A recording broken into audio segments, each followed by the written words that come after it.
Hello, my name is Frank Christensen and I'm the coordinator of officials for IFAF Europe. This is training tape number 1 of 6 dealing with forward progress. So we're going to have a look at how we get a proper forward progress, and we'll have a look at some examples of really good mechanics and some that can use a little improvement. But before we get to the game film, let's have a look to see what the rulebook and the MOFO have to say on this topic. In the rulebook, forward progress is defined in Rule 292. Forward progress is a term indicating the end of advancement by a ball carrier or airborne pass receiver of either team, and applies to the position of the ball when it becomes dead by rule. In 513, forward progress, it says the most forward point of the ball when declared dead between the end lines shall be the determining point in measuring distance gained or lost by either team during a down. Exceptions: first one is Rule 851, which of course we all know deals with safeties. And the second one, when an airborne pass receiver of either team completes the catch inbounds after an opponent has driven him backwards and the ball is declared dead at the spot of the catch, the forward progress is where the player received the ball. In the MOFO, we go to 5-7 dealing with marking spots. In normal play, forward progress usually only needs to be marked to a tolerance of 1 foot. Since the ball is just less than 1 foot long, this means there are only 3 positions that a ball can be in between any pair of yard lines. A. With the nose, the most forward point of the ball on the forward yard line. B. With the middle of the ball midway between the 2 yard lines. And C. With the tail, the rearmost point of the ball on the back yard line. Note that in this system, the ball is never positioned spanning a line.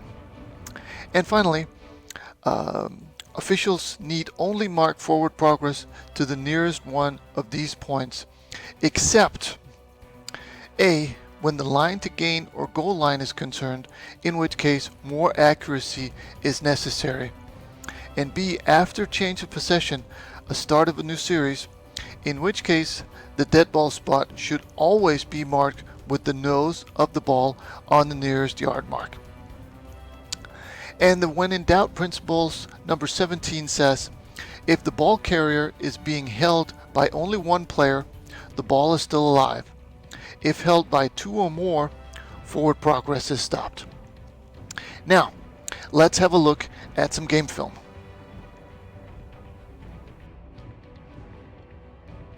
In this first example, we're looking at the bottom receiver who's obviously going to get the ball, and then he's going to get pushed back, and this wing does an excellent job of giving him progress. So what we need to do as wings is kind of take a snapshot with our brain camera, if you will, at the spot where the receiver gets the ball, controls the ball, and then is contacted by the defense and is pushed back. And it certainly looks here like it's around the 49, which is also where we get progress. Now, one interesting thing is he needs to control this ball, and he needs to keep control of it all the way to the ground to get his progress.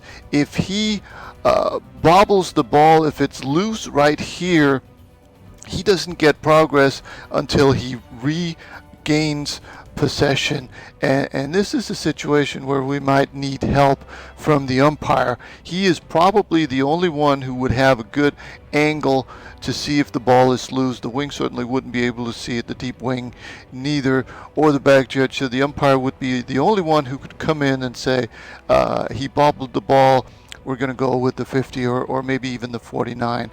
But provided that he maintains control here, and here he's contacted and moved back, this is a correct spot by this wing.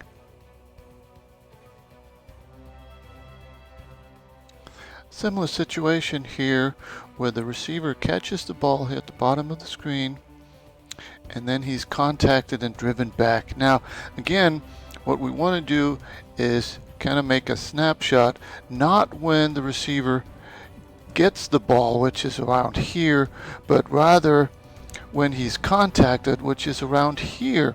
And then again, make this snapshot with your brain camera to see that he gets the ball around the 33-yard line. Here, unfortunately, we end up giving him 2 extra yards. Now, if you'll notice, the wing across the field actually has a more accurate spot. So if you have any doubts, for whatever reason you were focused on something else, or something else caught your attention right when the receiver was contacted, if you have any doubts on your progress spot, feel free to look across the field to your buddy on the other side. And if you are that buddy on the other side who had a better angle, you are more than welcome to, it has to be quick, but go on the radio and say, hey, are you sure about this spot? I have it down here, to give your colleague a chance to improve the spot and get a better spot, because that is at the end of the day what we want to achieve. So it should have been here probably, and we end up giving him a little bit too much on this one. Another play from the same game, actually, and again we'll have the receiver coming back, catching the ball, being contacted, and driven back. And again, it's we don't want right here on this side of the 50 where he catches the ball. What we're interested in is right here on the other side of the 50 where he is contacted. That is his forward progress. The fact that he moves from one 49 to the other 49 on his own merit, that is his own problem. Forward progress is when he's pushed back. What we want with our brain camera, we want a snapshot of right there, and if we give it to him on the 50, I would be perfectly fine with that.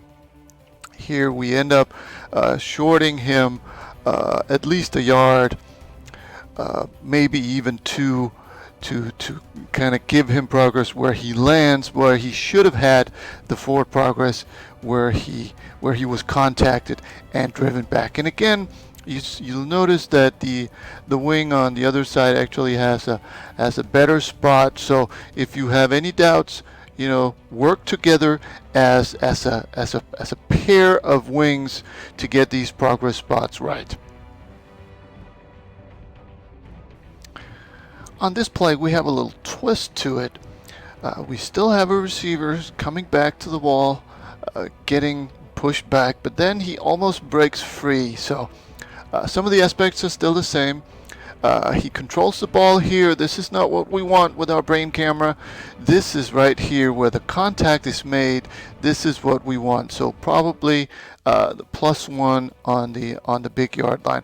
But then what happens is he almost breaks free. Now, I would say that as long as the tackle is still made, I would still give him the 44-yard line and not the 46 where he ends up.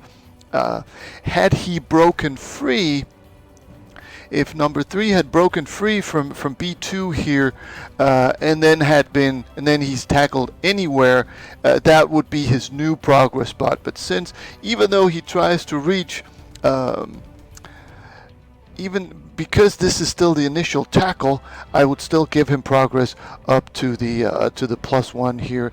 And here we actually have a very good situation where the primary wing here has him short on the 45, but as you'll notice up on at the top, the linesman actually very quickly gets to the correct spot and goes on the radio to say, I have a better spot, and we end up with the correct spot here. So interesting situation here, but good communication, good cooperation between these two wings.